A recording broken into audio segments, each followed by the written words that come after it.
everyone. So I thought I'd share a little bit of one of the stories that I'm currently writing.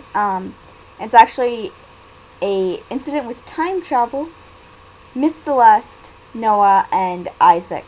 I'm not sure if I've mentioned on my channel before, but Noah and Miss Celeste are actually very good friends.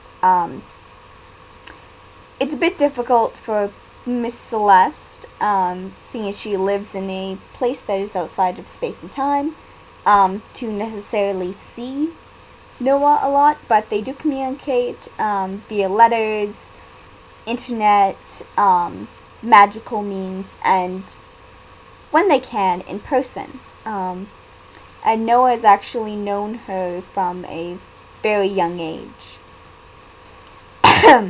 He actually met her when he was around 10 or so for the first time. He did not realize how important she would end up being in his life. But anyway, one of the things that happens when one of the things that ends up happening is Miss Celeste, very curious about how her young friend's life will turn out, decides one day to step through one of the doors of the curiosity shop to visit him in the future, shall we say. It's a bit weird to imagine timeline-wise, but she's just seen him when he was 12, and she's going to go into the future to when he's somewhere in his 30s, and see how he's doing, because he's been going through some tough stuff, so she wants to see how things turn out for him. So she goes into this future point where he's somewhere in his 30s, and finds that, well, he seems to be doing okay. He has a nice little apartment, and oh, look, there's a kid there who's calling him old man, and oh, whoops, has just tossed spiders into her dress, which she promptly gets off. The kid is laughing, rolling on the floor, practically going, "Oh, I finally got you." And Noah looks up from his newspaper and drinking his coffee and says, "Isaac, this is you got her for the first time, not finally. You're not going to be able to repeat this." And Miss Celeste, of course, kind of gives Noah a strange look, and he goes, kind of looks at her and looks back at Isaac and goes, "Yeah, this is my son. I apologize for his behavior." Miss Celeste sits down, talks with him for a little bit, and decides to return to the curiosity shop. But when she decides to go and visit Noah in the past, not when he's 12, but a few years later, when he's about 16, she lets slip, "Oh, Noah, you're going to make a great father one day."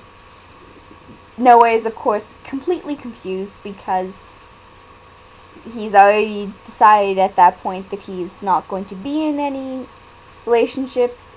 He's going to devote himself spiritually, and eschew the physical, earthly desires. So he's like, "A son? Are you sure here? Like, what?" And Miss Celeste just smiles and goes back to the curiosity shop. When she ends up visiting Noah at another point, right after he is adopted Isaac, he is completely, she goes in and sees him. He's completely covered in paint because Isaac has just dumped an entire thing of paint on him. He wipes the paint off of his forehead so it won't drip in his eyes, looks at Miss Celeste and goes, "Why didn't you warn me?" Isaac tries to throw spiders at Miss Celeste, but she catches them and just laughs, and Isaac vows that he will get her one of these days. Not realizing, of course, that due to time travel, Miss Celeste has already been hit by spiders once, and she will not fall for that again.